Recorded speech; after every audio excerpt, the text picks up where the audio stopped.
We are live and on the air. Well, at least I'm live and on the air.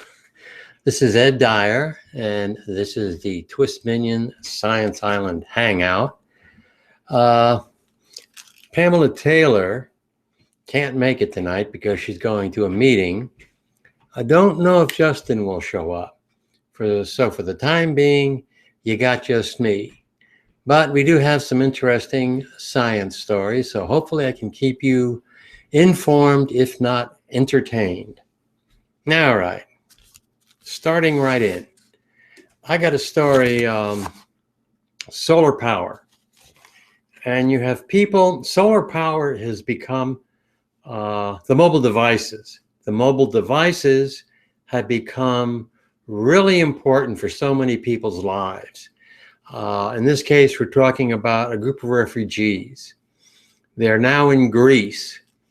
And through smartphones and mobile devices, they have the opportunity to stay in contact with their relatives back in Syria or whatever country they came from. The problem is, with a lot of these camps, there's no place to charge your battery. So what we have is a group of people, and let me screen share. There's a picture of this mobile charging device that a group of university students have come up with, and they've installed in this refugee camp. Two camps, actually, and these are students from the University of Edinburgh. Let's see, they can charge up to 12 plugs for an hour, solar energy alone, providing free power for as many as 250, 240 people a day. It's called Project Elpis, which apparently means hope in Greek, if I pronounced it correctly. And the equipment is being supplied by the Greek solar technology company, Entech. Well, they said they had problems initially because of the bureaucracy in Greece, much like every place else you see. They're hoping to install 3 more in these camps. And let's see, there's a woman who's the manager of one of these camps, Stavros, well, maybe it's a guy, sorry, Stavros Marianas or something like that. And Marianas wants to see one day soon the entire camp using just solar panels alone. And already they've gone to solar powered street lights. That's, I think, clearly the wave of the future, and that's going to be a real boon to all of us. We're not going to have to rely on the power grid. We're going to have our own solar energy panels, either on our backyards, on our rooftops. Cost is a problem. I don't know that the cost is ever really going to go down, but we're going to get that better battery so that we will be completely energy independent from the power companies. The energy, the electrical power that we need is not going to come from digging holes in the ground with coal mines, etc. It's going to come solely from the sun. And as I say, I'm not sure. It's going to save some money because it's going to cost less in the long run than the cost of paying the electrical power companies right now.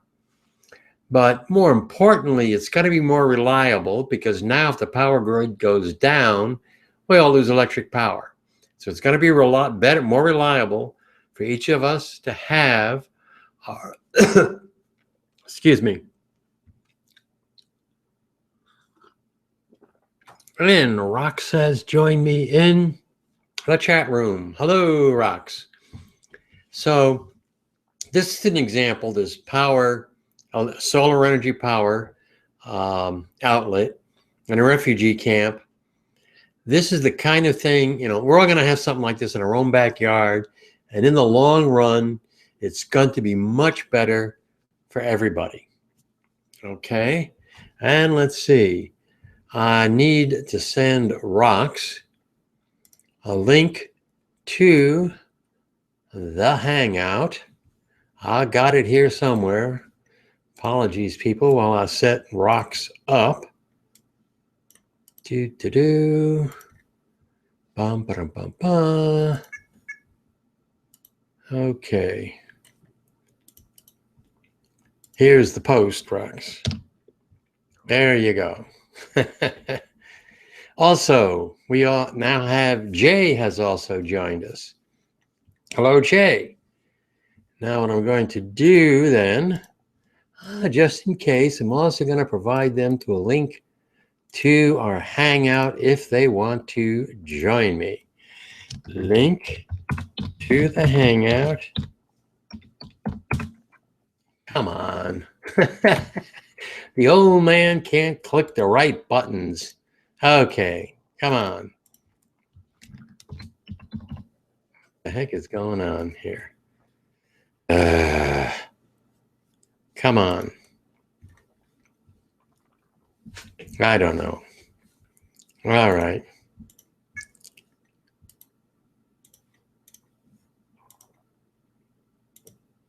Okay. All right. Rock says, I'm sure, showed me a link to the results from the Britexit referendum in the United Kingdom.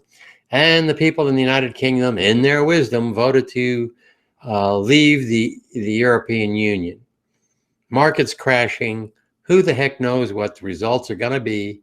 Not going to be good for markets anywhere. If you got any stocks and bonds, you might, oh no, actually you want to hold on to them because the underlying economy most places is probably going to be good. It's just going to go through some instability at this point. Unless, of course, you're in the European Union or the United Kingdom, buy gold. All right. In any event, I'm going to talk about some news outside this world from our friend Pluto. And Pluto, let me screen share again. Here is the old screen share. And what we're talking about is a model, an updated thermal model suggesting there could be an unfrozen subsurface ocean on Pluto. And this is two things happen. One is NASA's New Horizons spacecraft, when it went near Pluto last year, provided a lot of information, a lot of new information, hinting at the possibility of a liquid ocean underneath Pluto's icy crust. Well, now people at Brown University have taken that information, they've fed it into their supercomputer, whatever the heck they've got, and they've come up with this very interesting possibility. And let's see, we got a guy's name. This is Noah Hammond. Thanks to the incredible data returned by New Horizons, we were able to observe tectonic features on Pluto's surface, then update our thermal evaluation model with new data and infer that Pluto most likely has a subsurface, non-frozen ocean today. So that's also underscores why so much scientific work is now being done with these supercomputers. It's the only way you can crunch all the data. The pictures New Horizons sent back from its close encounter, they were much more than a simple snowball in space. Okay, it's an exotic surface. Different types of ice, water ice, nitrogen ice, methane ice, mountains hundreds of meters high. In some places, there's a heart-shaped plane and all kinds of tectonic features, possibly faults that are as long as around 4 miles, 4 kilometers. And scientists are now thinking that maybe there's a subsurface ocean is a real possibility. What New Horizons showed us is that there was an extensorial tectonic feature which indicated that Pluto underwent a period of global expansion. A subsurface ocean that was slowly freezing over would cause this kind of expansion. The scientists there may have been enough heat-producing radioactive elements written within Pluto's rocky core to melt part of the planet's ice shelf. Over time, the frigid planet would eventually start to refreeze. If Pluto had an ocean that was frozen or was in the process of freezing, extensional tectonics on their surface would result. But if the Pluto had an ocean, what would its fate be? Could the freezing process still be going on, or did the ocean freeze solid a billion years ago? And that's where this new computer model came in. The model showed that because of the low temperatures and high pressure within Pluto, an ocean that had completely frozen over would quickly convert from the normal ice we have to a different kind of ice called ice 2. We didn't see the things on the surface we expected if there had been a global contraction. We conclude that ice 2 has not formed, and therefore the ocean hasn't completely frozen. These exotic ices are actually good insulators. They may be helping Pluto from losing more of its heat to space. So what it comes down to is that if there was a frozen ocean, then the surface would be contracting over time, a large period of time. Instead, it looks like the surface of Pluto may be expanding, and that suggests that there could still be a non-frozen liquid ocean of some sort underneath the surface. And that would be pretty freaking cool.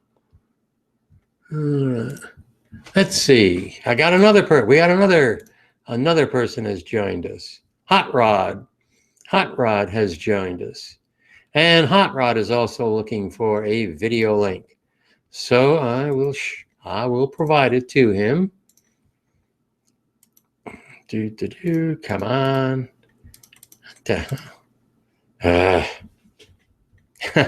Oh well, Jay gave it to him. I don't know, something's going wrong here.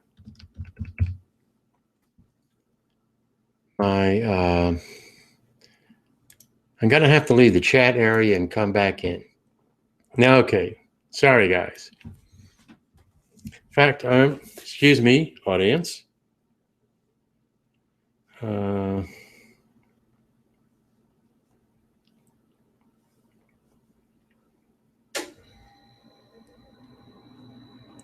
Link isn't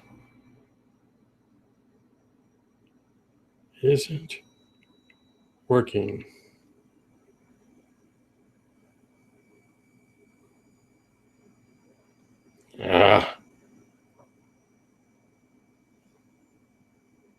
Gonna leave and come back.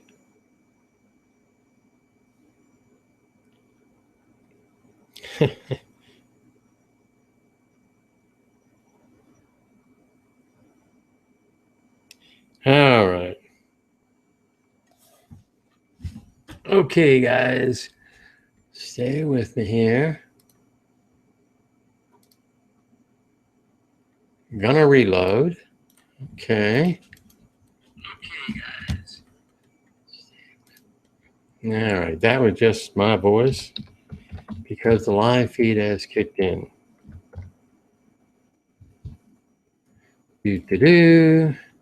Doing some dancing here. Sorry, guys. And I'm back in that chat area. Okay. All right. I got more science for you. Now let's see. Yeah, okay. And this is a story about evolution and the evolution of mammals. And you go back to the time of the big dinosaurs, T-Rexes. T-Rex, got big, powerful animal, got sharp teeth, and you got these little bitty mammals scurrying around the floor of the prehistoric forest. And you figure these little guys got no chance. They're gonna get eaten up and they're gonna go away. Well, as it so happens, once we had dramatic climate change, the mice, these mammal-like creatures, had the right kind of DNA sequence, and it's the sequence that allowed them to grow whiskers. And this gave them an advantage, an evolutionary advantage over the big ferocious T-Rexes. And so mouse whiskers beat T-Rex teeth. All right. Gonna screen share anyway. I don't know, you got any? Yeah, I got a picture of a nice ferocious T-Rex skeleton here. There you go. Okay. By scanning the fossil remains of mammal-like reptiles from the Karoo of South Africa, Dr. Julian Bennett and his colleagues, University of Witwatersrand, they found these reptiles called theropods.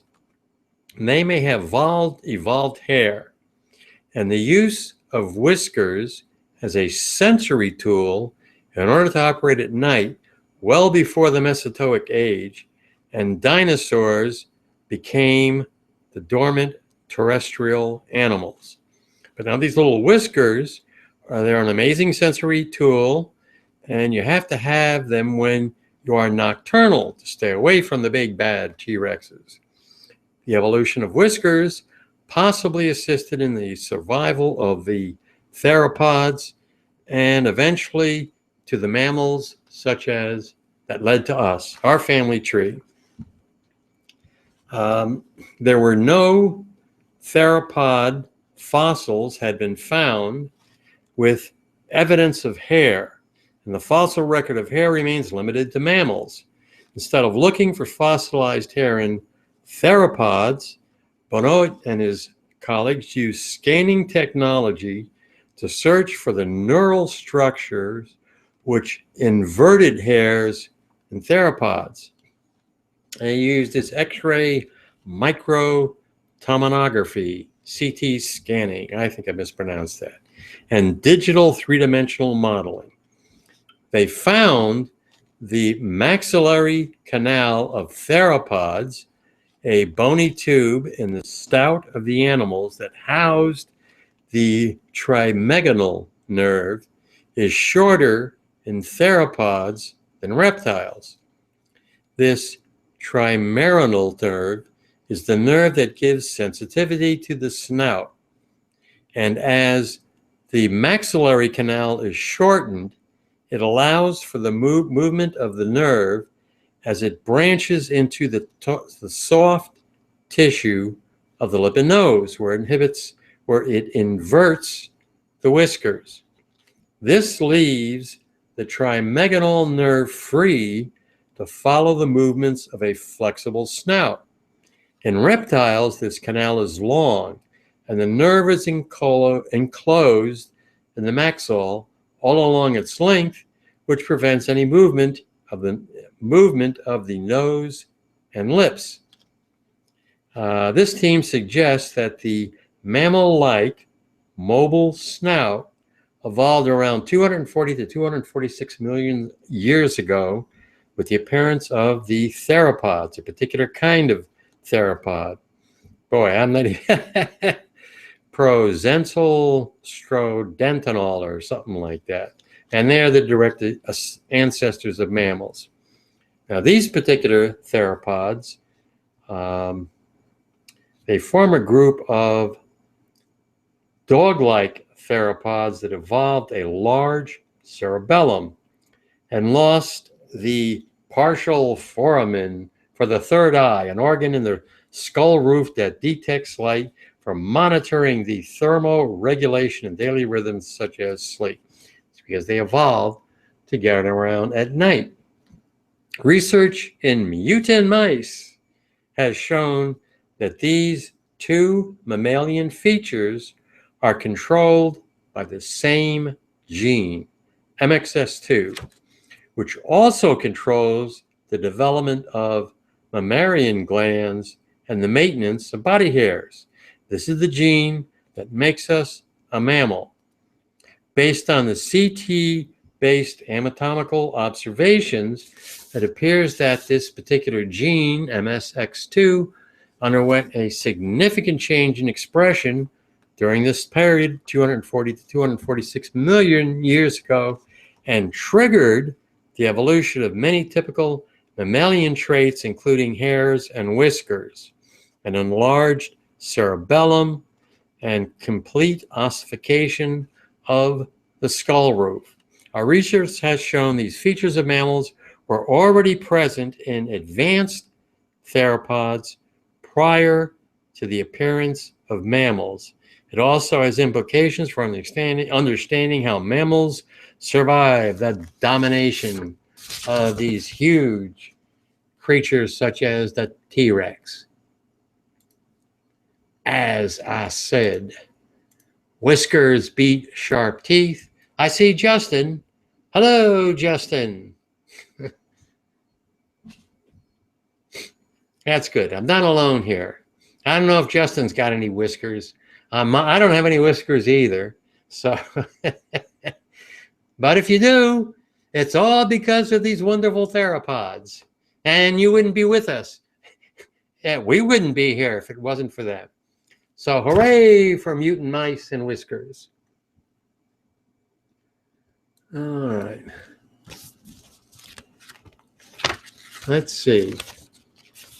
I can talk about a breaking story, and this is what a link Jay posted in the chat area, talking about the vote today for the United Kingdom, whether or not the United Kingdom would leave the European Union, and the vote was in favor of doing it. And Justin said he's going to show up shortly. Okay.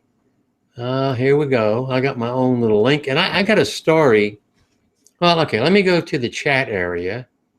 Well, I don't have, since I left. Okay. I'm going to go to the link. I can't get back to the link that Jay wanted. So I'm going to show you the link that I have, and we're going to talk about repercussions. And this is from an American perspective. And let me screen share. Okay. Now, this is in The Guardian. And it says, from an American perspective, there's only one good outcome, and that's if they elect to stay, which they did not. Good reason, well, for voters to both support or oppose the withdrawal of the UK from the Union.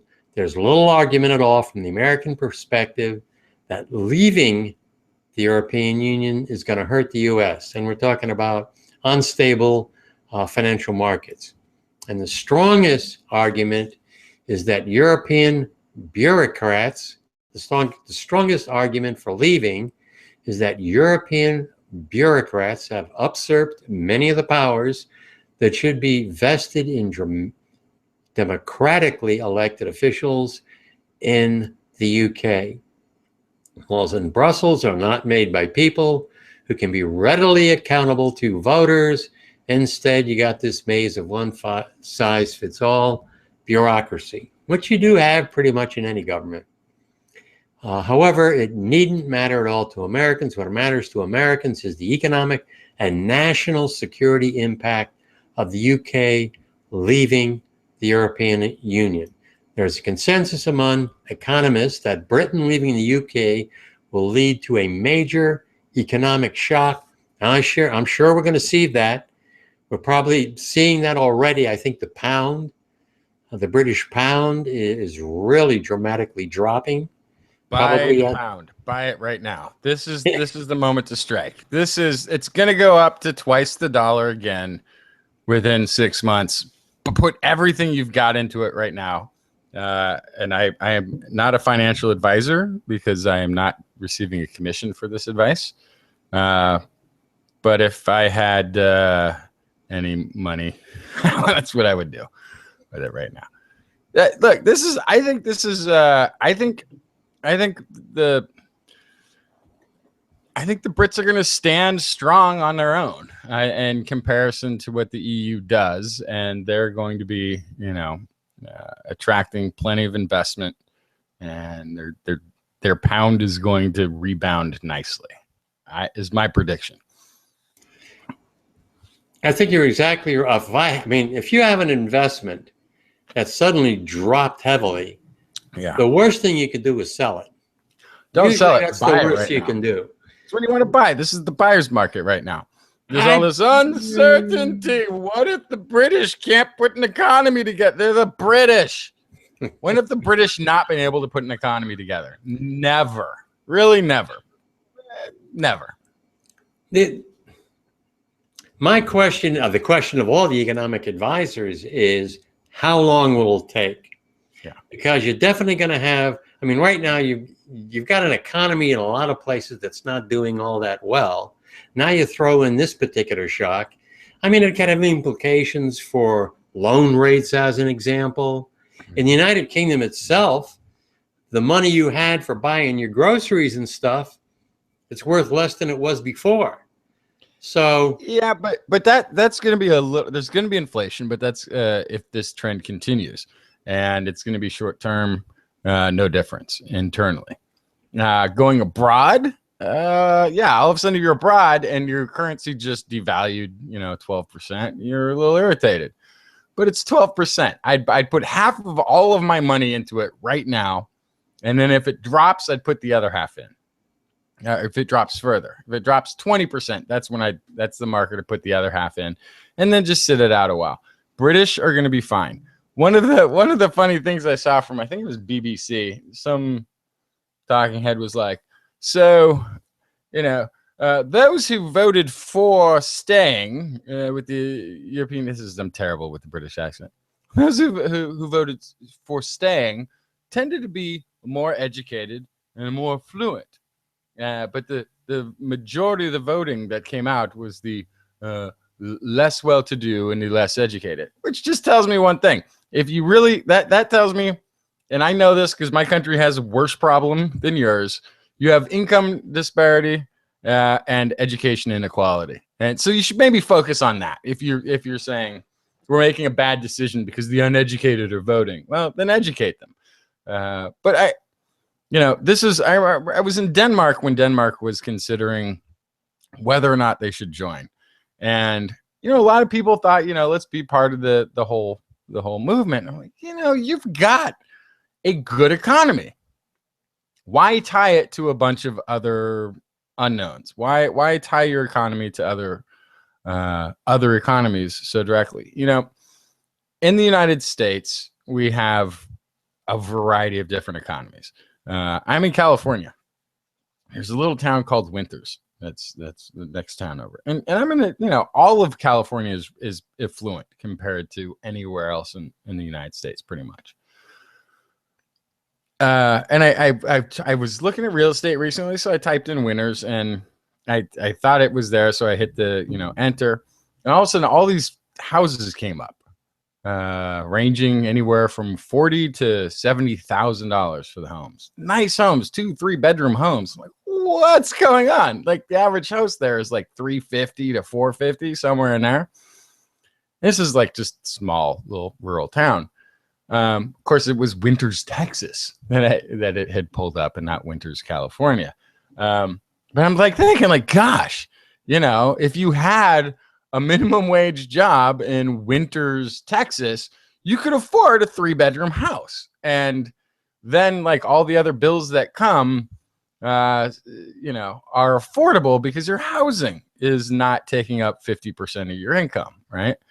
So it was kind of interesting, you know.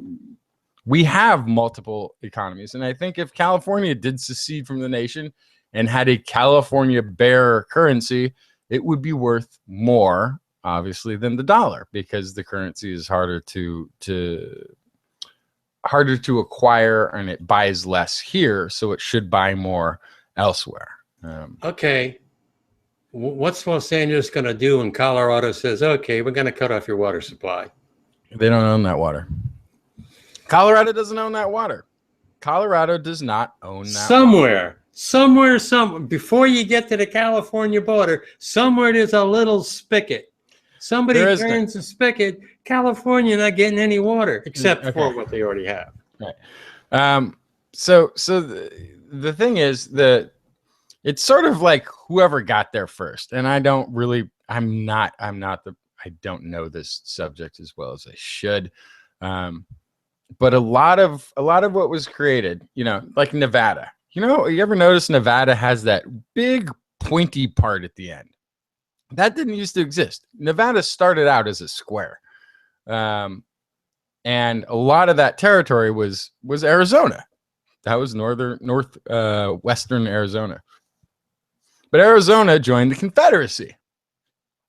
And at the end, one of their punishments for going against the Union was we made sure that California swoops over to it and Nevada dipped down to touch the Colorado.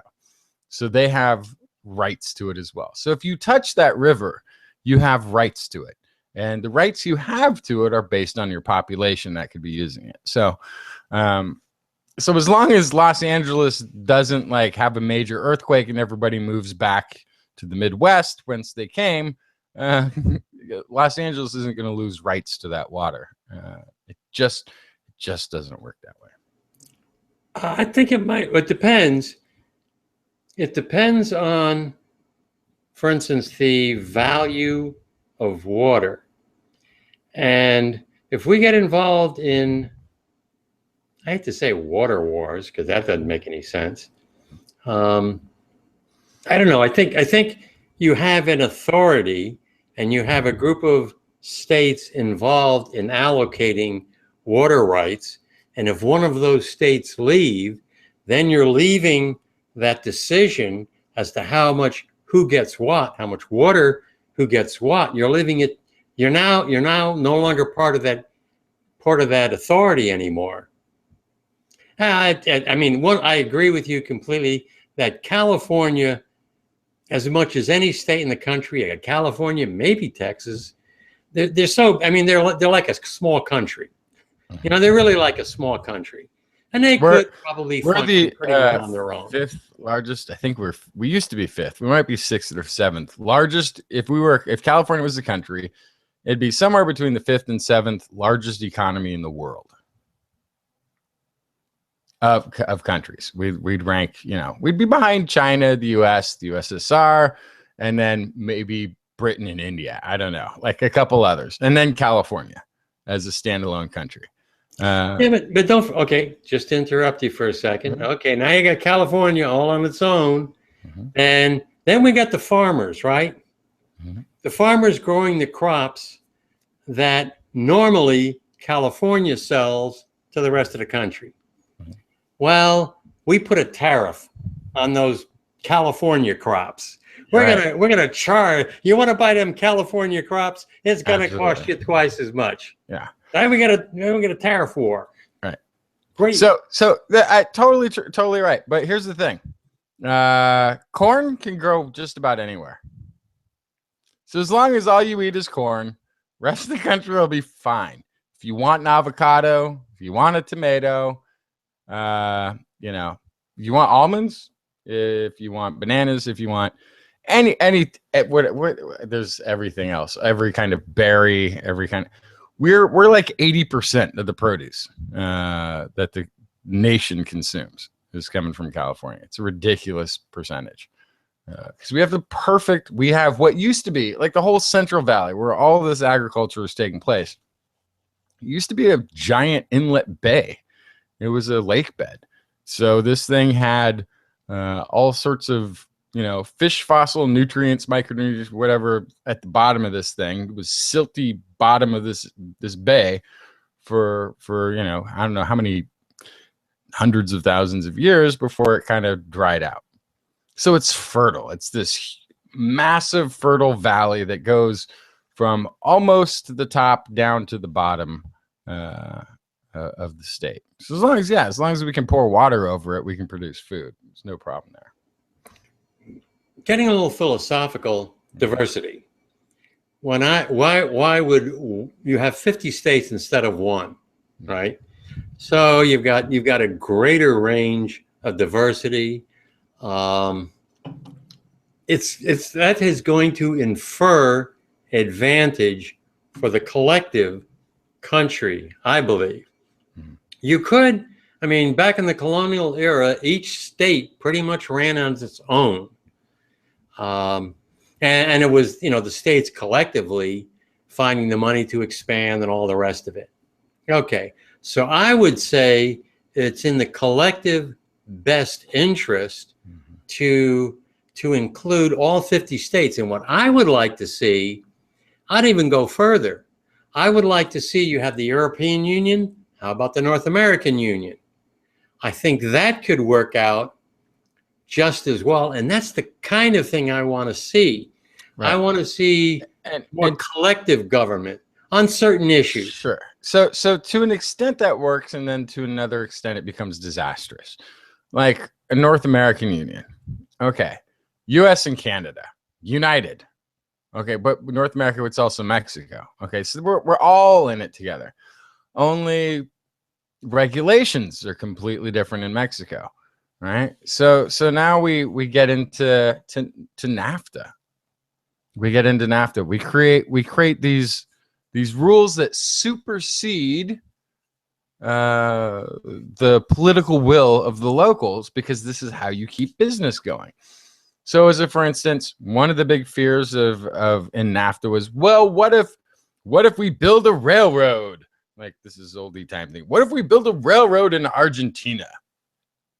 And Argentina decides, great, you've made this massive multi-billion-dollar investment in railroad, but our people just voted to nationalize your railroad, right? So now it belongs to the state. Thank you for building it, but it's now ours. And you have no access to it, no interest in it, and can't profit from it, and your investment's totally gone. So they said, well, we can't let that happen, right? And that's an obvious thing. Like, that would be terrible. That would be bad business. That's bad everything. So there's this thing within NAFTA that says, okay, if something like that happens, the country in which the law was passed must pay for the investment that you made in that railroad.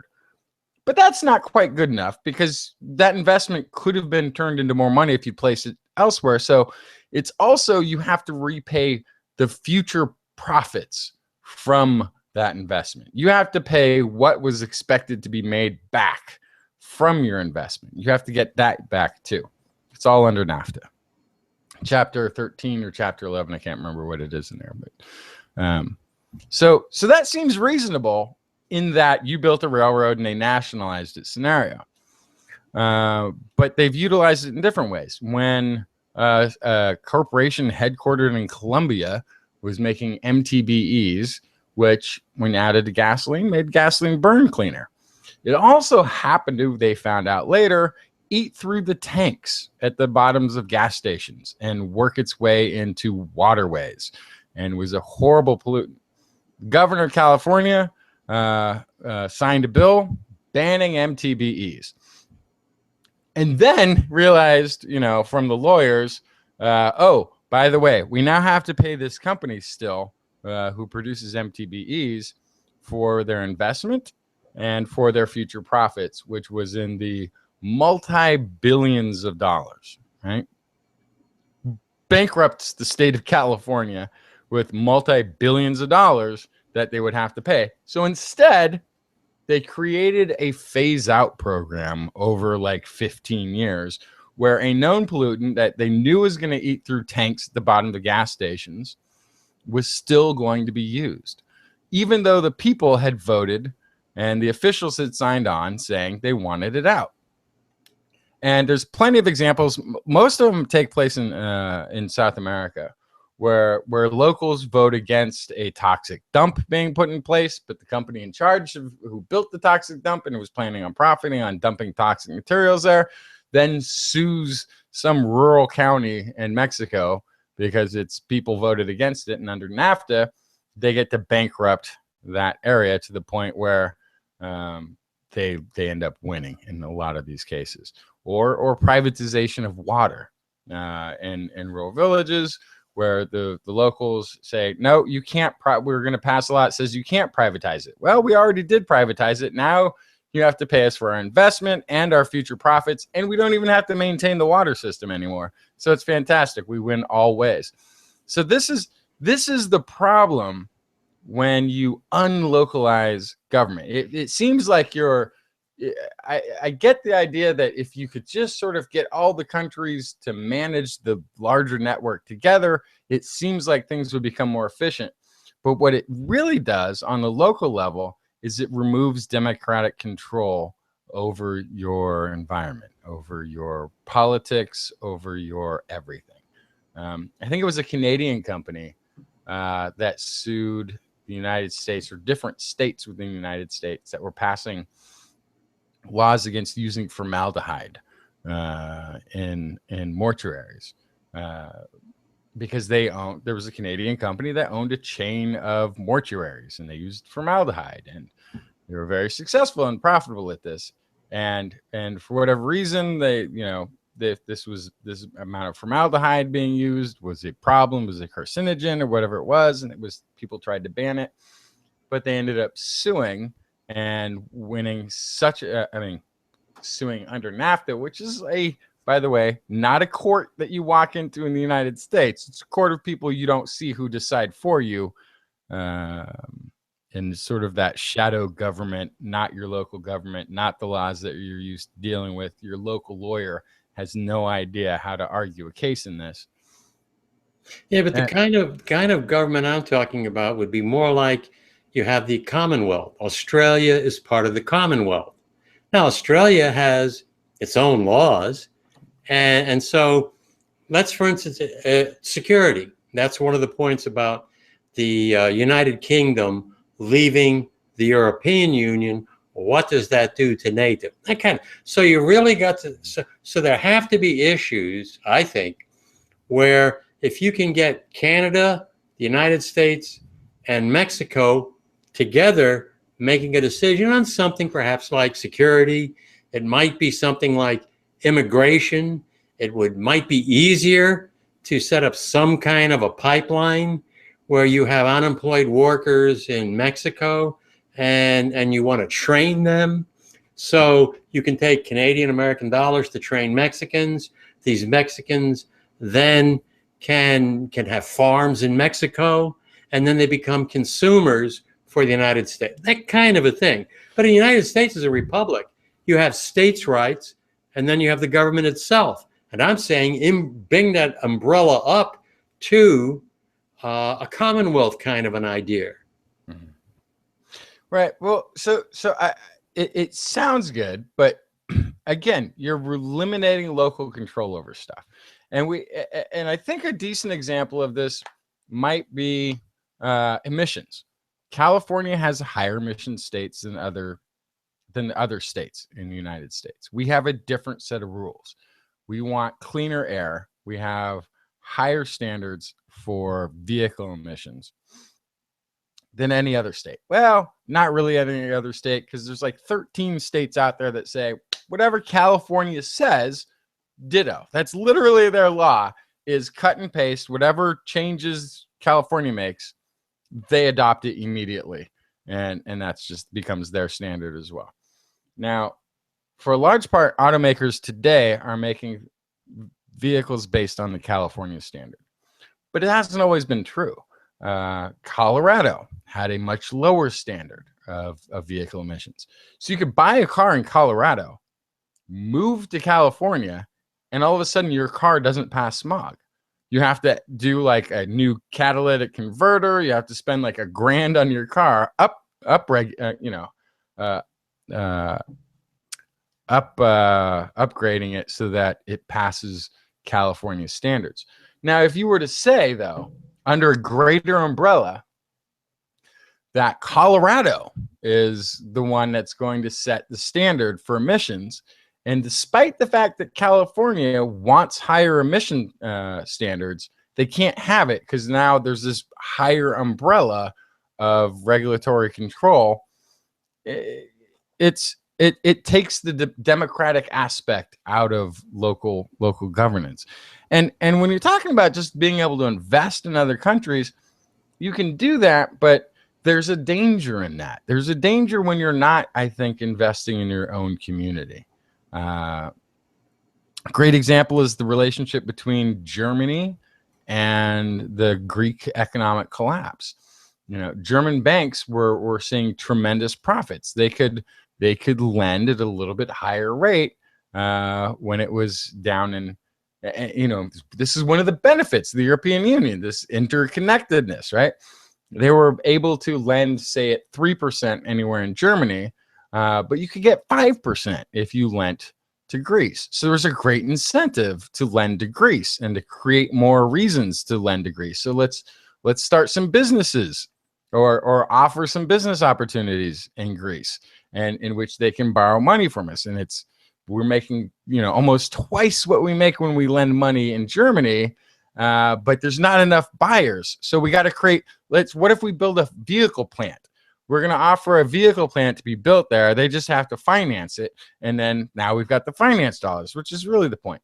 So I think there's a lot of things that could happen, whether or not you're in an economic system, you know, and is it really that bad? Because then you could say, well, if it's all collective, then if those debts go bad, shouldn't it be collectively paid for? And this was like, they said, no, we want austerity. We're gonna make them pay and punish them and not do a debt relief thing. So I don't know. I think that the more local you keep government and the more local you allow the participation of the people who are actually affected by whatever decisions are going to be made to have a voice in that, it's always going to be better.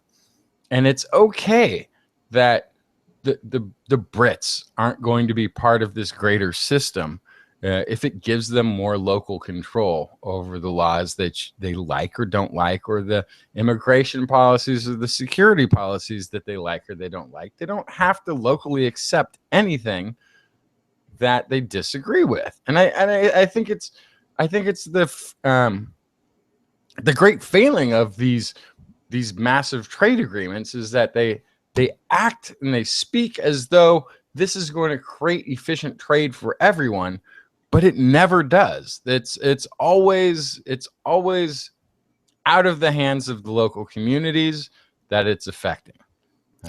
We have you have local control, and then you have state, and then you have federal control. And it really, the principle I agree with, things are best solved at the local level, but things don't get solved at the local level. Civil rights, for instance, that was a big deal where the southern states said, listen, states' rights. You know, if our education involves two separate systems, a black system and a white system, that's our states' rights, so to speak. Absolutely. Then the federal government comes in and says, no, all American citizens have to be able to basically, I'm paraphrasing this, but basically it's, you know, we need all American citizens to get a good education. And for that to happen, you have to have integration. And we want an integrated society is a much better than a segregated society. That's one of my principles. Integration is better than segregation, diversity of different, you know, climates or whatever. 50 states for the collective good is better than individual states. There's going to be some problems that the 50 states together are going to be able to get the resources to solve that individual states aren't going to be able to solve. Is it going to be a case of just the rich state and then the poor states? Well, that's not going to work, because the people in the poor states, they're going to be upset. They're going to do something bad, probably. So that's where I like to. My theme is diversity. Gotcha. My term is And integration. I totally agree with you there. But I think we have to back that up a little bit and say that there was the most devastating cost of human life within this country, war, Mm-hmm. that preceded a strong national government. And so my take on that is if instead of the federal government of the United States deciding integration, that the decision was made at that time by Canadians who may not have been racially diverse and may not have really understood what the history directly. South America, how much would they really be able to weigh in on it?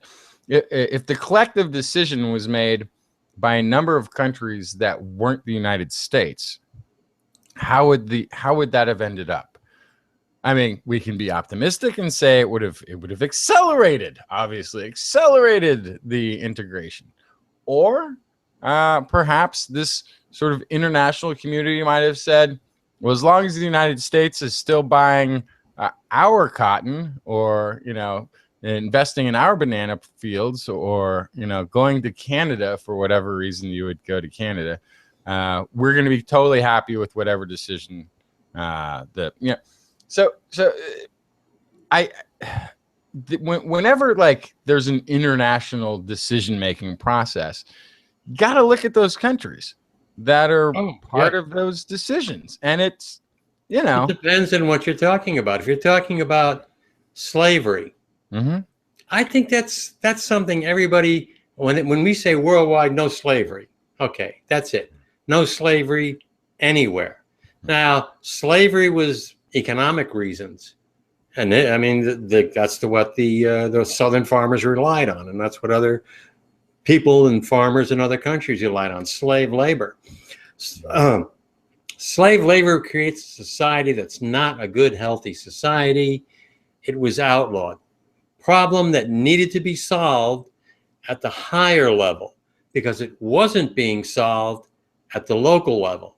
And I don't know exactly how you would work it out, but that's what it comes down to.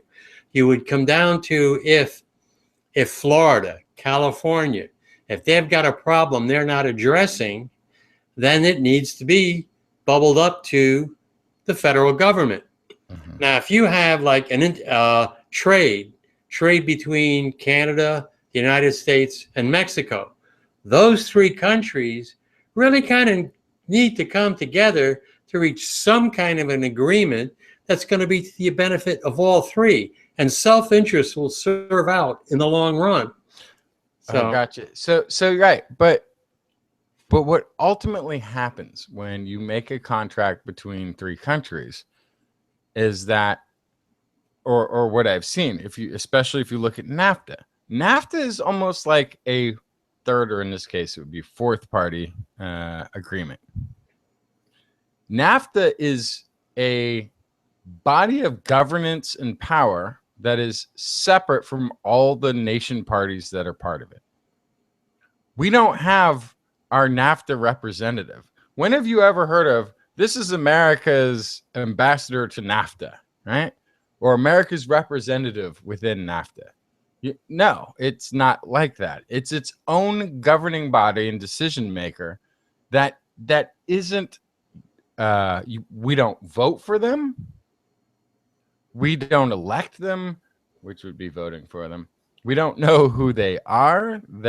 You can't, like, you can tell me who the chairman of the Federal Reserve is, or past chairman of the Federal Reserve, or a few of those people who've had that position.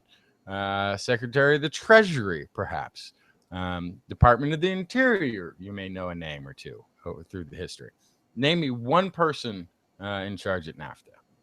No name will come because they're unnamed. I mean, this is what I'm talking. I mean, it's not a conspiratorial thing, a black helicopter deal.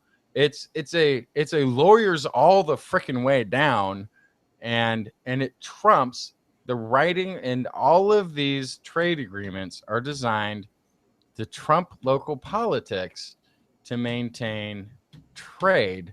And for who? It's not for the workers. It's not for the voters, because they can't decide or choose to alter what's in these trade agreements. So I don't know. I mean, I get what you're saying about having this sort of higher power of governance. But if that higher power of governance is not democratically elected, what freaking good is it? And is it worth having at all? You can say that about any government. The kind of thing I want to see is, let's say you have Canada and United States, and they have a territory they can't agree on. The Rio Grande River in Mexico, between Mexico and United States. That would be an odd one for Canada and the U.S. to be. I jumped to Mexico. The idea is Niagara Falls. territorial disputes should be solved at a higher level because the individual states don't do it. So I think there are some. I'd like to see a world body.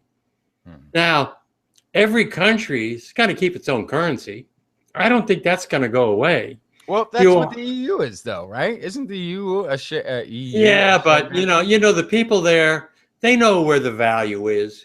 You know, tomorrow you got your pound. People are going to say, "You're not going to pay with that with no British pound. I want an American dollar. I want a good old stable American dollar." So you're always going to have, you know, the people in the trade, the traders. They're going to know what that piece of paper is worth. But it just helps. Isn't it kind of stupid we don't have one simple metric system and everybody uses the same metric system? Wouldn't that make sense? Than everybody having their own stupid little system of weights and things? That doesn't make any sense. No, it does. It does. And here's why the dollar has that value that you're talking about. Because all money is a representation of a social contract. And here I go. I'm saying social contract again, which just always means I'm delving into the weeds. Socialist. You're a socialist. Right, totally. Well, yeah, capitalism is a socialist contract. It really is. It says, you know, that this is earned and spent based on the insanely heavy number of laws weighted down that keep a stable society. You know, it's a contract that says this has a value that is guaranteed to some extent, that it's a legal contract, legal social contract kind of a thing, right? If your currency is easily government manipulated, if they can just devalue or set a value, or you know, or if it's not based on a very big, large, complex, robust economy, even, or if your currency is part of a dictatorship, I don't know how that currency can maintain value other than what the dictator says it's worth. Because if you have a dictator tomorrow, they could move the decimal point on currency and start controlling. Like, same thing with the communist country, really. You could say from now on, we're moving the decimal point on the ruble. So if your bank account had 10,000 rubles, today it has 1,000. But now everything is if it cost $1 yesterday, it cost 10 cents today. Like, why not? Like, who cares? Like, it would mean nothing. So I think when you look at the value of a currency, you're really evaluating the strength of the laws and consistency of those laws within that nation and within that trade system. And I think that's okay. I think that's okay to have. I think currency markets make sense. That's why I'm saying buy the pound, right? That's how I started this. It's like, I think the consistency of economic foresight and prowess of the British governments is sufficient to say the pound is probably going to maintain its value that it had under the EU, if not improve it. Even though it's falling now and the henny penny sky is falling, oh no, we're Brexiting, blah, blah, blah, which I'm also glad we're not going to have to hear that term anymore. That's going to be so awesome not to hear Brexit anymore. It's going to be so great. So I think that, yeah, I would highly value that currency just based on the track record of the British economy, for the last several hundred years, right? Like they've done a good job being economically savvy. You know, if we were talking about Greece, I might not buy the Greek Drecos or whatever. That I have no idea what Greek money is. I have no idea. But I probably wouldn't buy Greek money and think this was a solid investment, right? Let me jump in here. We've got 2 whole viewers right now. And so let me avoid these viewers from watching a discussion of economics. Okay, which we know nothing about. Oh, you actually do. I'm the one that don't know. I can't balance a checkbook. Can't find a checkbook. That I can do. I don't even know where it is. All right. This is an interesting story I put in the lineup. So first of all, you're talking about machine learning. It's called deep learning. Okay. Now you got MIT, the smartest people on the planet, right? And they got this lab and they're working on algorithms and everything. And what they want to do is they're trying to teach these machines how to do deep learning. And what they want to do is they want to teach through these algorithms, they want to teach machine intelligence how to predict human behavior. Now, a human sees, we walk up and we give out signals. One of the signals is we're going to shake hands. Another signal might be we hug. Maybe the signal is we kiss. Maybe the signal is we kiss and then I punch you in the nose. I don't know. Whatever it is. That would be a really odd greeting. I hope you don't use that too often, Ed. So what they've done is, again, smartest people on the planet, they figured, okay, we want to teach a machine how to predict human behavior. How are we going to do this? Have the machines watch television. Desperate Housewives, soap operas. What better way to teach machines how to predict human behavior? What do you think, Justin? Genius?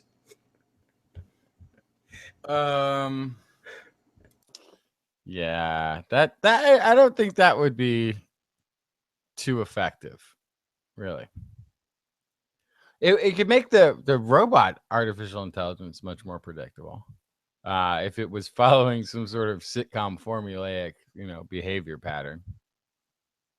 But yeah. Okay, this robot's obviously a Gilligan. Yeah, I can tell.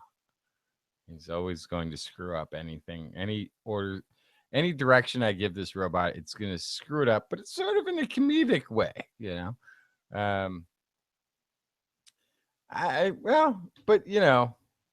that's probably going to be easier than, just turning on the television might be a lot easier than, I don't know, having a lot of students behave naturally in front of the robot. So maybe ultimately we'll end up with a robot. Just as long, it just depends on what shows then too. What if we show the thing a bunch of like murder mysteries? Then it's just going to be really suspicious, right? Coming up with really suspicious AI. I don't believe you. I think you're lying. I'm going to delve deeper into this. Yeah, I mean, look at the survivalist shows. So what do you do in a survival situation? You try to work against each other. You try to get who's got the biggest sword. We try to kill everybody. Maybe whatever. That's, of course, how you want to work in a survival situation, isn't it? Because that's what television teaches you. Or teamwork. Some of that is teamwork, too.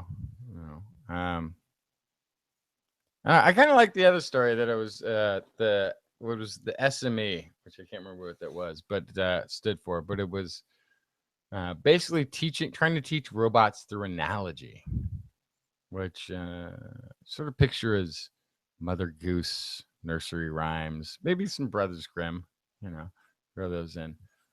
But teaching storytelling,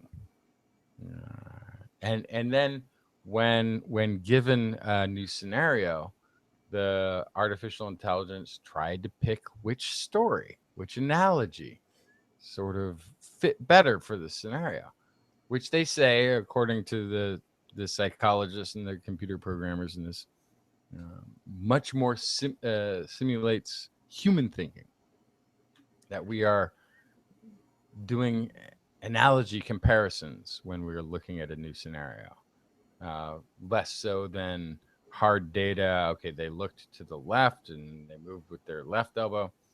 We're more just sort of comparing other scenarios that we've been in or we've heard. And then in physical relationships, yeah, like when somebody puts out their arm, that's something we've seen many times. That means shaking hands, right? Yeah, machines should learn the way humans. What do human babies learn by if we want to observation? communicate with them. If we You know? want to communicate with them. So what you want is machines working with people. Mhm. That's the best way to learn. If we want them to think like people. All right, I'll be right back. We're gonna take a station break here for a moment, perhaps. Okay, I can go into a science story here, and then I'll get back to something else we can discuss. Oh, and I saw you were talking about the whiskers as being the key to the mammalian survival. I almost brought that story to TWIS last week. That's a fantastic story. Yes, it is. Amazing.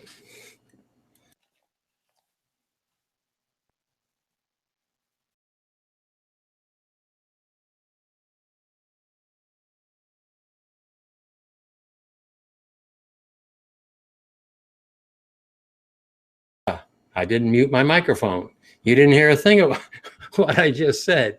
Okay, this story is about gender difference and immune response. And what it addresses is if you're going to build a vaccine, you're going to perhaps need to build one that works with women and one that works with men. Now let me go to the screen share again. Give Justin a chance to catch up with us. All right.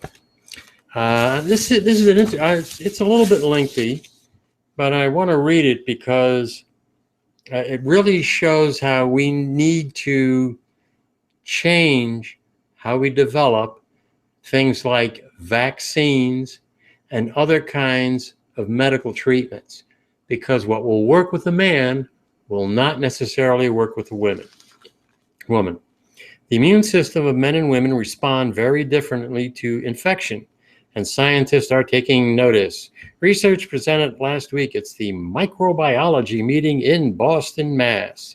suggests that the split could influence the design of vaccine programs and lead to more targeted treatment of illnesses. And targeted treatment's obviously the key.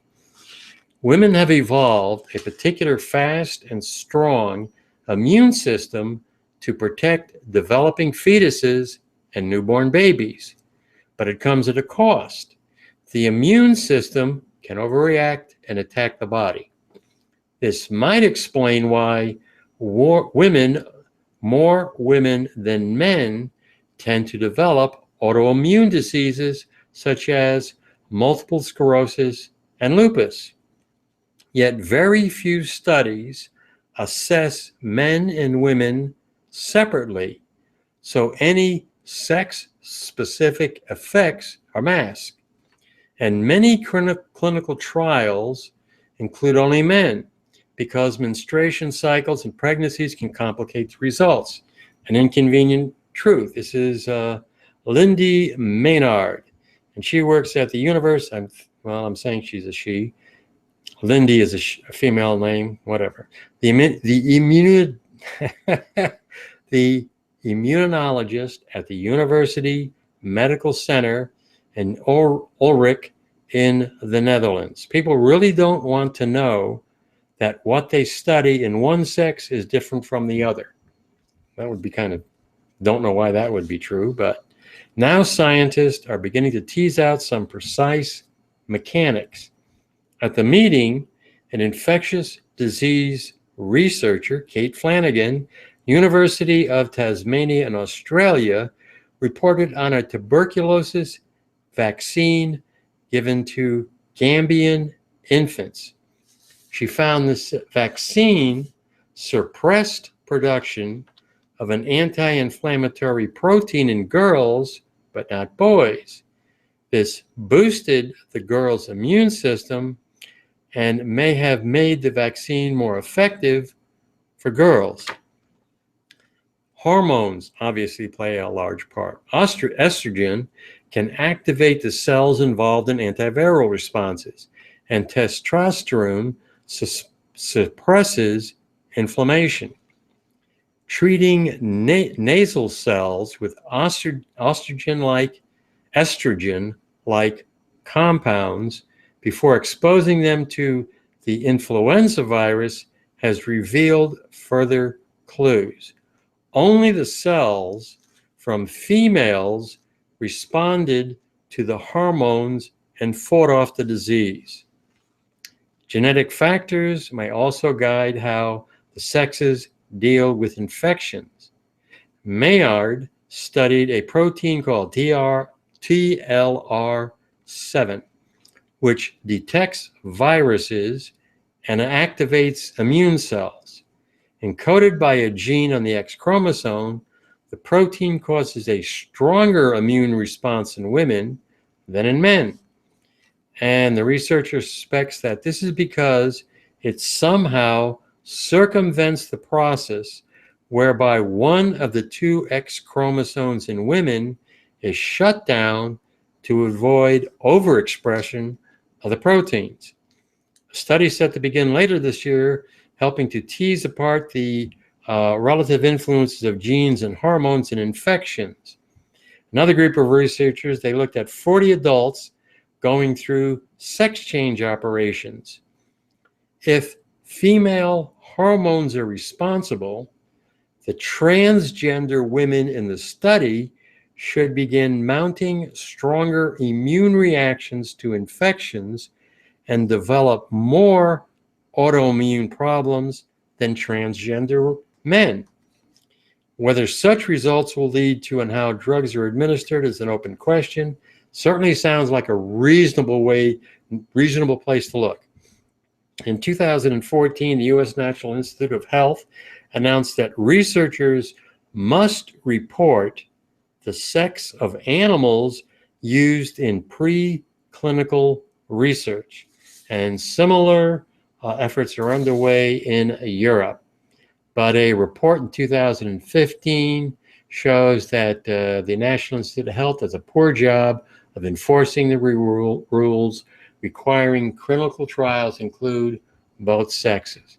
So, I mean, if your research is flawed to begin with, you're not going to come up with the best possible results. Even if studies include both sexes, the National Institute of Health also does not routinely track whether researchers have actually evaluated the differences between them. So as you can see from this story, the way in which we're developing our vaccines, the way in which we're treating inflammation, it's flawed, and it's not targeted enough. What we really need is, well, actually what we need is treatments that target individuals, each of us. Not only does my body operate different than a woman's, it operates different from someone else. So we all have our own unique body, the way in which our body functions. So ultimately, we want to build treatments that will be the most effective for each individual. And particularly when you talk about vaccines, we really have to, I mean, it really does sound like you need to test the vaccine on both men and women to find out which sex you get either a good result and a bad result, instead of only testing on men and thinking that because it works with men, it's going to work with women as well. And that's just not the case. All right. Let's see. I got another interesting one. This is, again, we're talking about gene sequencing here. Oops, that's not That's the deep learning story. Okay, let me find the gene sequence story. There we go. Looking at the chat area, they seem to be very much engaged in what we're saying. Okay, and I want to screen share. There we go. The headline is stupid, but so I'm not going to read it. But researchers have found a fix for a 3 billion-year-old glitch in one of the major carriers of information needed for life, RNA, which until now produced errors when making copies of genetic information. Now, one thing it does show is that our Canadian friend Dale, his view is we're all just software, and that's exactly right. So we have glitches, which equal mutations, which equal evolution. Okay. The discovery will increase precision in genetic research and could help dramatically improve medicine based on a person's genetic makeup. Certain viruses, called retroviruses, can cause RNA to make copies of DNA, a process called reverse transcription. That's the viruses taking control of RNA. This process is notoriously prone to errors because an evolutionary ancestor of all viruses never had the ability to accurately copy genetic material. The innovation engineered at the University of Austin is an enzyme that performs reverse transcription that's almost foolproof. It proofreads the transcription process, checking its work while copying while copying the genetic code.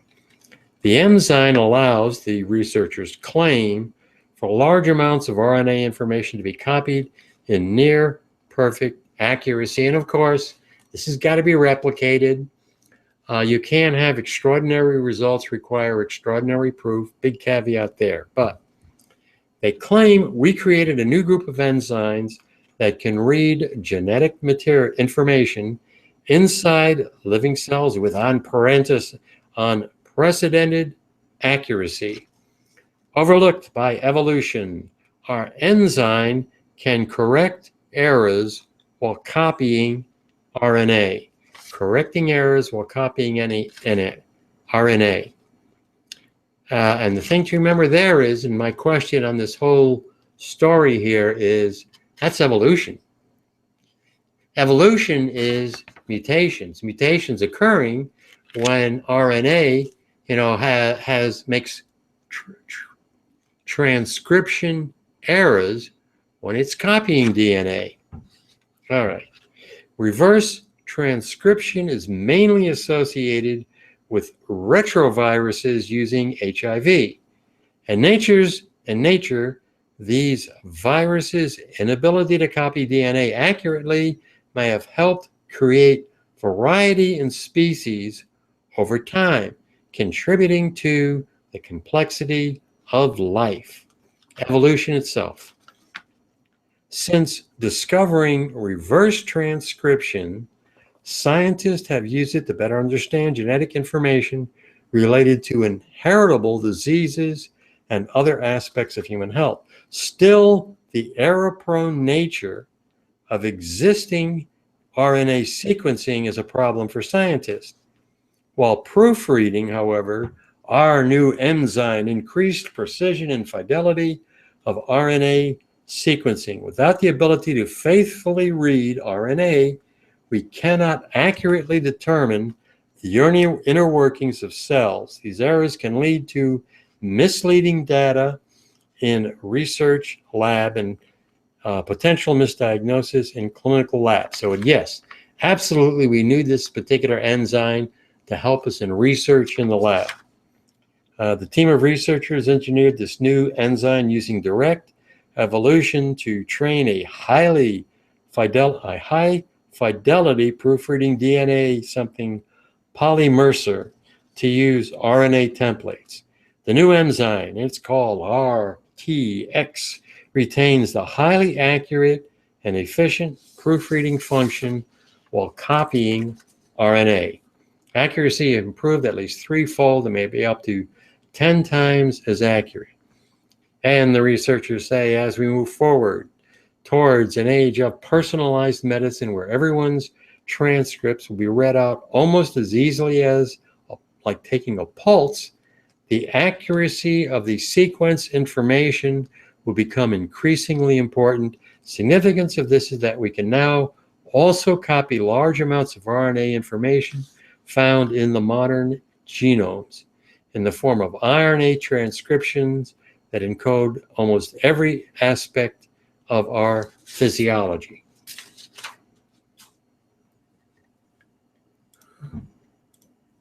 So the important thing here is, I think, absolutely, we need this enzyme to be able to improve our ability to work and perfect with RNA transcription. On the large scale, we don't want to be too much monkeying around with RNA transcription because it is the mutations themselves that eventually result in evolution. So in the lab, excuse me, in the lab, yay. In the wild, maybe not so much. Yeah, agree with you there.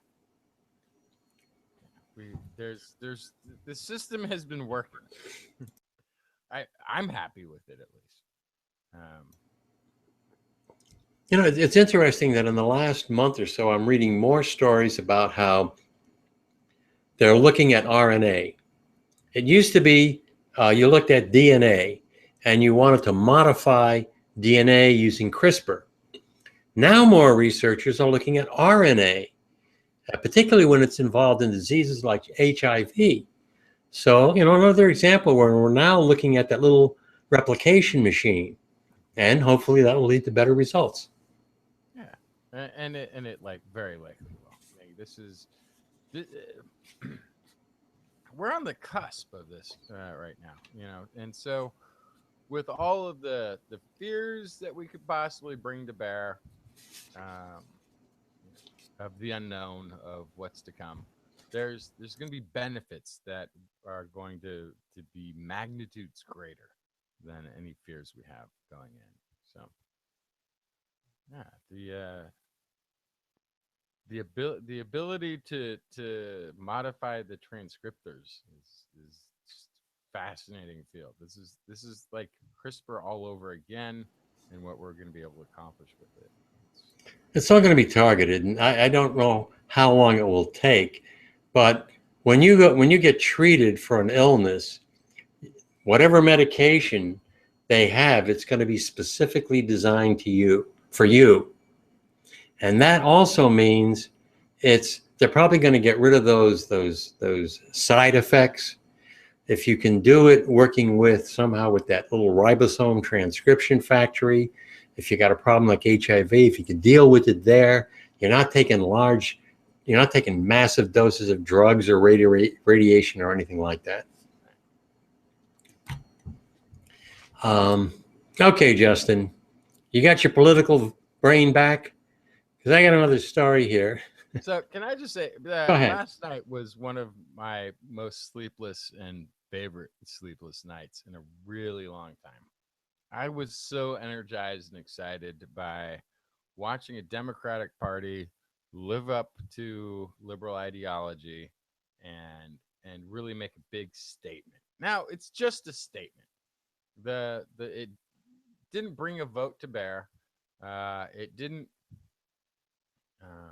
change law or anything, but it was one of those moments I think that the party really needed in order to have the energy to go into a big election cycle and to start sort of doing those things that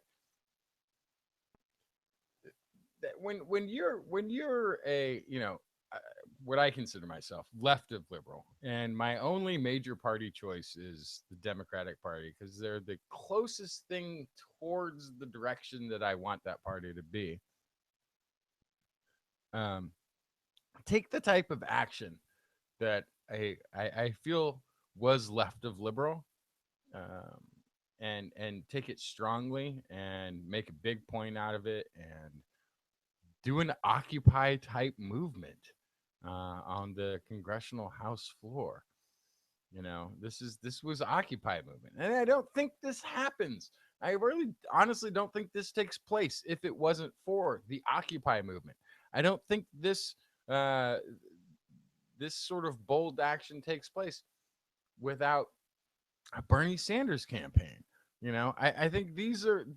I think that the the people's actions, when you can say, well, Occupy Wall Street didn't like accomplish anything in the end, right? And Bernie Sanders didn't win election, but I think showing and illustrating to the entrenched party who may have these inklings, and some of them definitely have been willing to put themselves far out there for the greater good in the past, says no, this is, you have a party that supports this.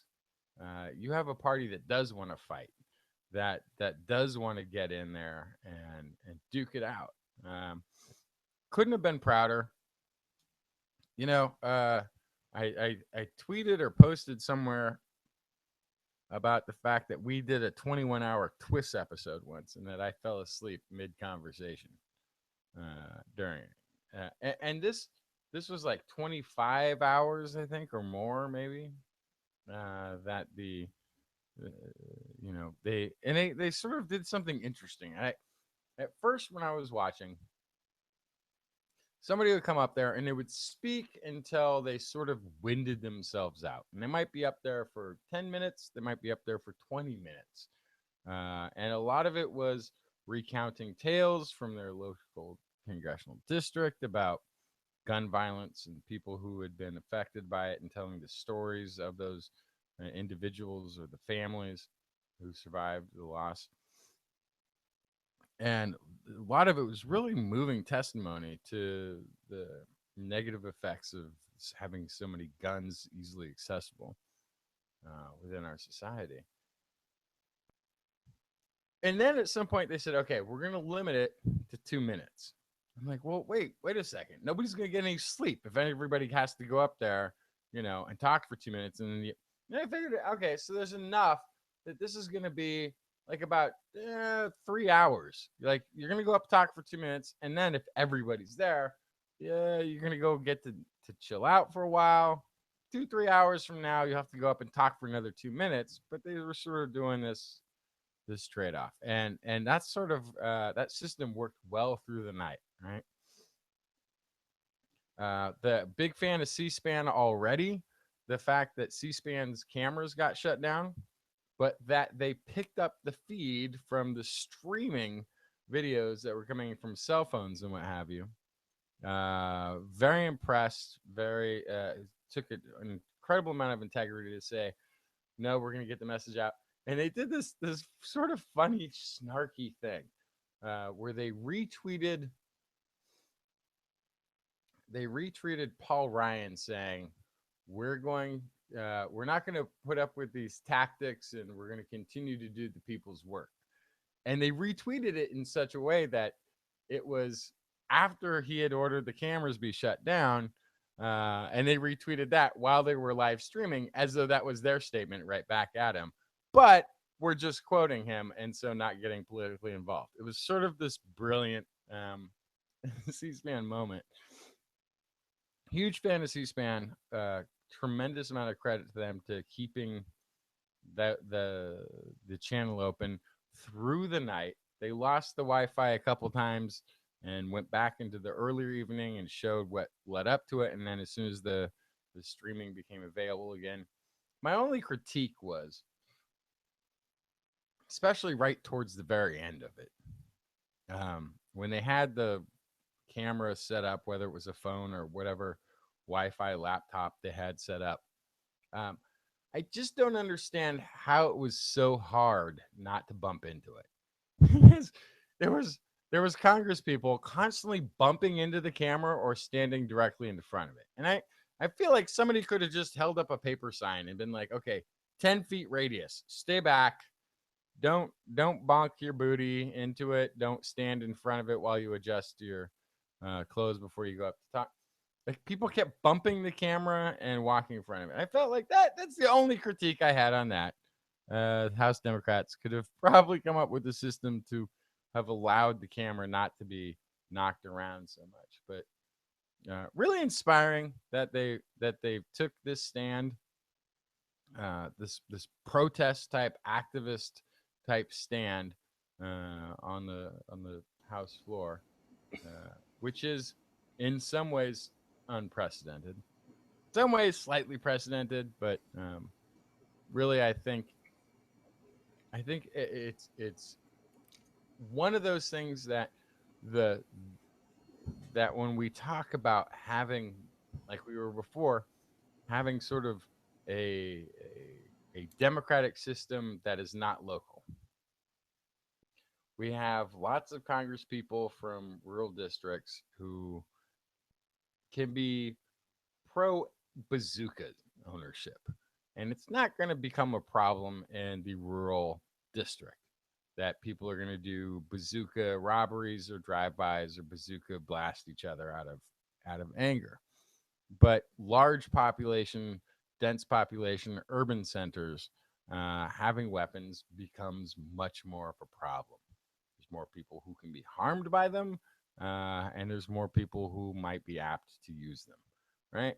So the mass population of the United States really does think that we need some reform here.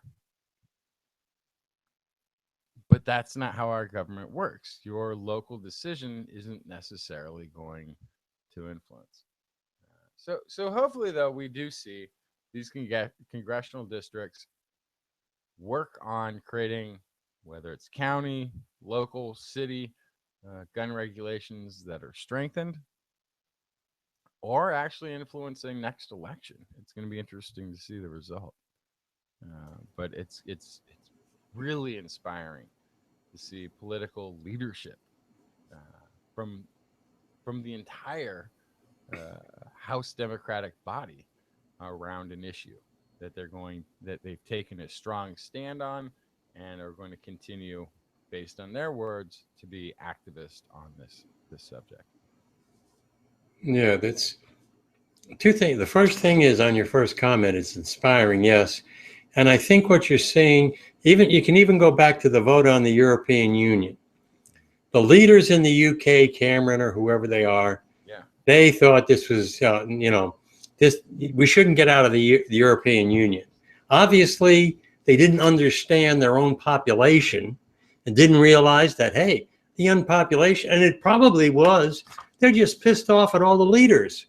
They're saying, hey, and you're seeing that with the Democratic nomination process and the Republican nomination process. Our friend Paul Ryan and the rest of the Republicans, they're stuck with Trump because they just, there's a disconnect between how they think America is working and how it really is.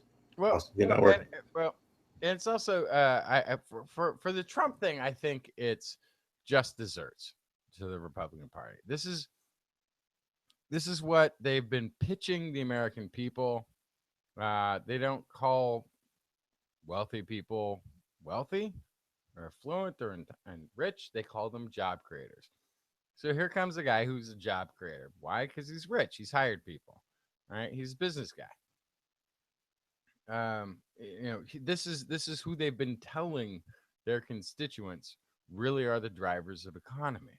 So when he goes in there, nobody can talk economy because none of them are actually job creators. They're actually politicians. The thing they've been telling their own constituents can't run anything, right?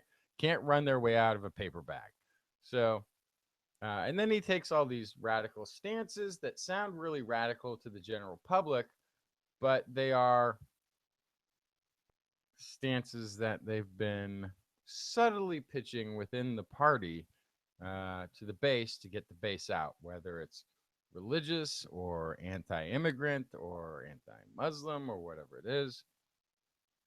These have been the low-key trends that they, so the fact that he comes out and owns all of it, he's basically owning the platform that they created just by saying so. Just saying so. And not caring about the ramifications of it. He earned the party, the party mantle going into this election.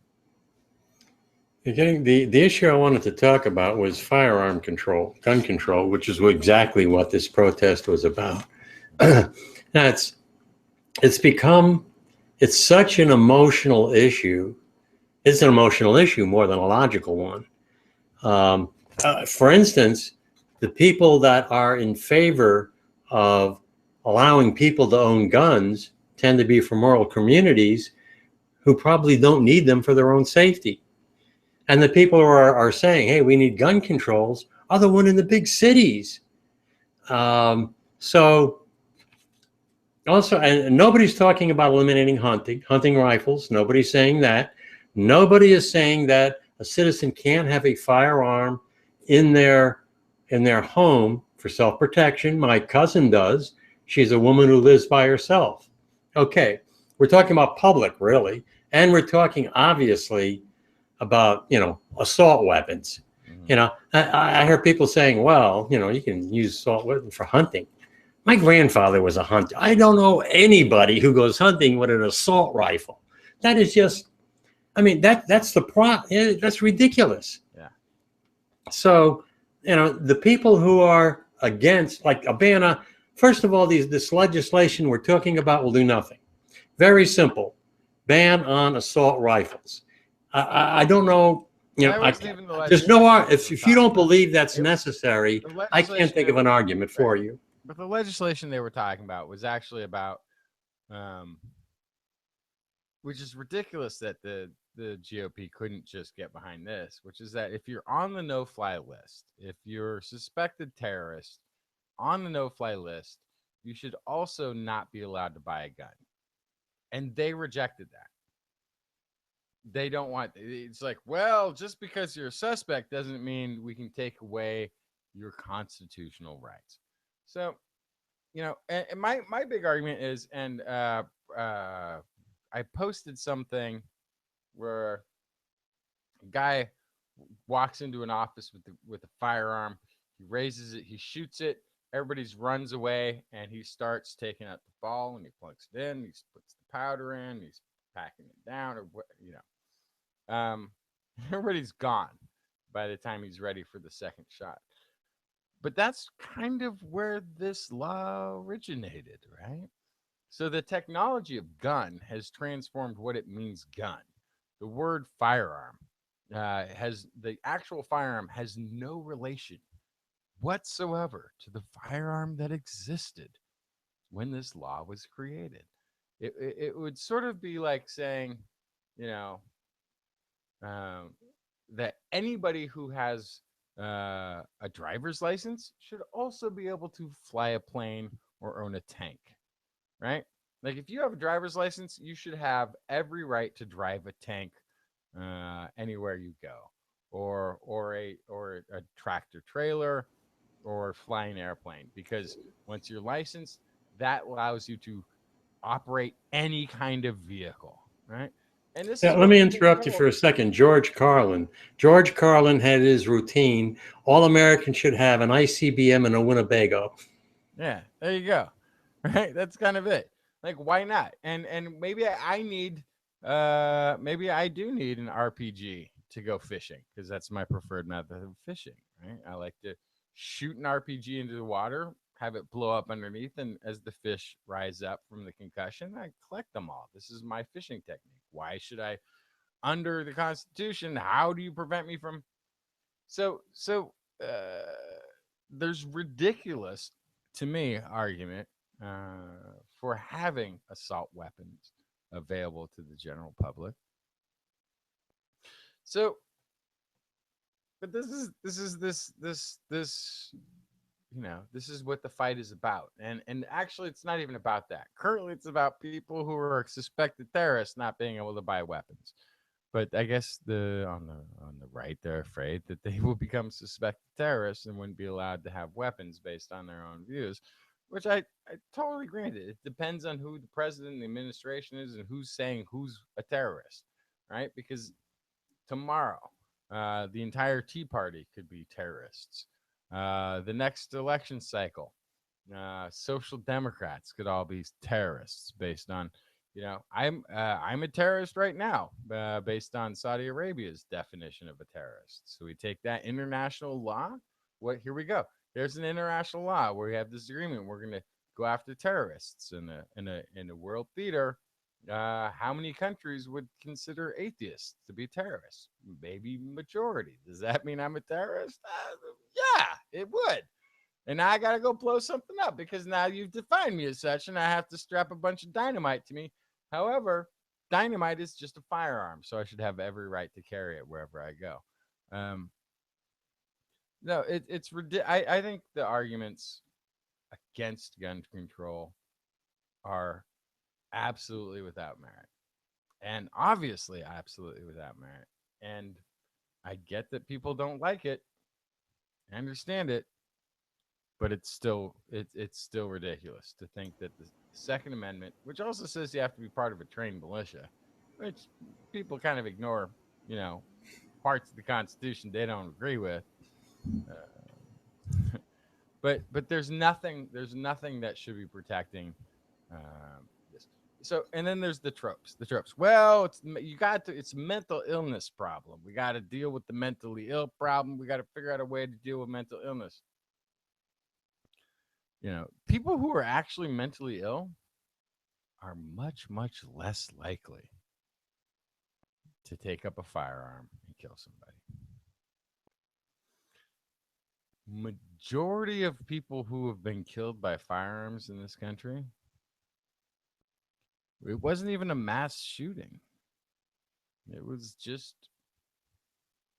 gang related, youth with guns, heat of the moment, accidental shooting within the family, almost always within the household. We've lost more people to guns in the last 5 decades than we've lost in all of the wars we've fought combined.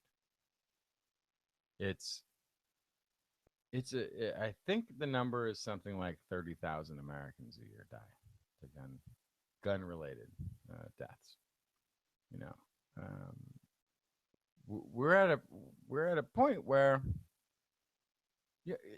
okay, Australia banned a lot of firearms, right? You got it right there. What did it fall to? They had a bunch of mass shootings, and then this is the article that I brought, because the thing is, if you go online now, it's very difficult to find an unbiased piece of information. So let's look at an example, Australia, that did implement gun controls, and I'll read the article and I'll give you some pretty amazing numbers. And if you've ever met an Australian in person, you'll know why. and the thing is, Australia's got rural areas. I mean, they've had an outback. They're not exactly like the United States, but they have a lot of different. They pretty much only have rural areas, from what I can tell. I don't know that they have. They got a couple of. I think maybe Pamela lives in a sort of a kind of big looking city. I don't know. Sydney, I think, is the one non-rural area, and only parts of Sydney can be considered. Not the whole thing. All right, I got a couple of paragraphs here. I'm just going to read them, give you an idea.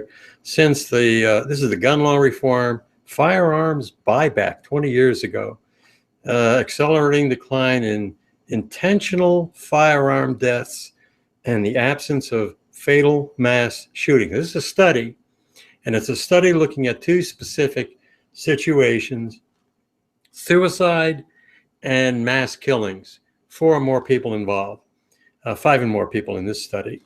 The absence of mass shootings in Australia the past 2 decades compares to 13 mass shootings in the 18 years prior to these reforms. So they went from 13 fatal incidents in 13 mass shootings in 18 years to 0. That's a pretty good drop. The introduction of Australia's unprecedented gun controls followed a mass firearm shooting in 1996. Man with 2 semi-automatic weapons killed 35 people and wounded 19 others. 1996, federal government enacted new gun laws banning rapid-fire long guns, including those already in private ownership, explicitly to reduce their availability for mass shootings. And these gun laws were progressively implemented in all 6 states. By 1997, this is interesting, they had a mandatory buyback at market price for prohibited weapons. And then in 97, October of 1997, so they gave them like 10 months.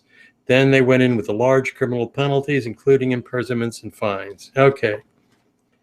Since 1996, more than 1 million private-owned firearms are known to have been surrendered or seized, and then they get melted down, and I don't know, maybe they make statues or something out of them. They sell them to the United States. Yeah, that's probably true. I have no idea. There you go. Despite a surge of post-gun law buying to replace destroyed weapons, well, I want to get to the part. The proportion of Australian households reporting private gun ownership dropped 75% between 88 and 2005. And as I said, in the prior 18 years, they had 13 mass shootings. Since then, zip, none. Okay. So here's the other interesting statistic to this. We've had more than 13 mass shootings this year. They, over a 9-year period or whatever it was, had 13 mass shootings and said enough is enough. We've had that many in the last year. Or I think this year even, if you just count this year. Mass shootings being more than, I think, 4 people being killed. This is we're being told this is normal in the United States. We're being told by political leadership in this country, hey, it's normal. Got to do something about mental illness eventually, somehow, although without health care, because we can't have that. Government's not going to pay for it. Got to figure out some way to criminalize the mentally ill. That's going to solve it. But mass shootings, it's normal. This just happens everywhere. It's nothing you can do about. It's just like a tornado or an earthquake. It just happens sometimes. Bullshit. We know this is bullshit. We know there's a way to handle this. The fact that our government refuses to, or aspects of our government refuse to, and that those aspects of our government that refuse to are also heavily funded and influenced by the NRA, which used to be a gun safety organization and is now about just everybody having guns. It's ridiculous. We shouldn't be standing for it. It should be the sort of thing you would think our political leadership who's opposed to this would do something drastic to bring attention to the problem. And instead of these monthly moments of silence where we pray over another group of innocent dead people. So this is why I was so proud last night when the House actually did take that sort of drastic sort of measure to bring attention to the issue, because it is that important, and I think it is one of the few really unsolved American problems right now. I mean, there's many things that we could be better at, but this is one of those things that we're the worst at right now, and it does need to get better. And we think about safety. Okay, big deal. You got to keep the terrorists out of the country. Safety. Well, then think of, now I don't know exactly how many assault rifles have been sold, and it's record numbers. It's in possibly the hundreds of thousands. It's thousands. Now, people say, well, these people, they go through a gun check. These are, good citizens that'll never do it. Let's say 1%. 1% of those people, you know, years ago we had the post office going postal. You know, so let's just say let's say a half of 1%. You got 500 people in the United States of America walking around with AK, you know, assault rifles. They're going to use them sooner or later. I mean, even statistically, it's inevitable. So it makes no sense. The arguments against it really make no sense at all to me. So I had this sort of fun moment with some friends when we were talking about gun control, and they happened to be, well, I guess not friends. So let's call them acquaintances, people I have to interact with, work-related sort of way, about gun control and gun laws and their effectiveness. And there were two of them, and they both argued, well, California has all these gun laws, but yeah, California has all these murders. California is like murder capital. California has more gun deaths than anybody else. I'm like, well, it's probably true than any other state because we have a really large population. But per capita, if you look at the number of Californians compared to the number of those gun deaths, I bet we're much lower than those states that have very lax regulation. They didn't agree. So we went to the numbers. And sure enough, you know, who are the two states with the laxest gun laws and the most deaths? Texas and Florida. Texas and Florida, which can pretty much allow anybody to buy, sell, trade, or carry, have the most deaths by gun per capita. They're high. They were like double or triple California, right? So this is, you know, when they say, when you get these arguments that, you know, the population, a big population, like New York has more deaths by gun, California has more deaths by gun than Texas or Florida, and they've got the strictest laws, so the laws don't work. Got to look at the per capita. You got to look at how many people are involved in your statistic. Chances of dying by a weapon are much greater in Texas than in California or New York. They're just much higher. So don't believe everything you have formulated for you. Ed, I'm gonna have to take off here. Ed has disappeared on me. I think hopefully Ed didn't go get his gun. He's gonna come back, aim it at the camera. Oh, that would actually be kind of epic if he took his gun, aimed it at the camera, and ended this episode in a fit of gun rage. That would have been no gun. Okay. Yeah, you have to go, Justin. I gotta go, but okay. But I almost wish they were doing it again tonight. My TV was tuned into C-SPAN, and I left it on all night, and I drifted in and out of hearing people who sounded like, to me, like they'd wanted to do this for a really long time, but that moment hadn't crystallized properly. Very proud of the Democratic House. Hope they really do maintain the intention of this action and turn it into policy, turn it into people turning out to vote, and turn it into a real change in the way that we address this issue, because it's gone on much too long, and at the price of way too many lives who could have been spared if the guns weren't there. Absolutely. So you can run. Great to have you here. Thanks for showing up.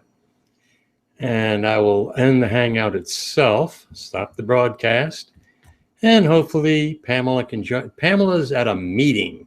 I have no idea. Maybe she's at a gun control meeting. I got no idea what kind of a meeting she's at. But also, this is a sort of weird thing. The guy who Australia, leave the Commonwealth. Leave the Commonwealth. Is it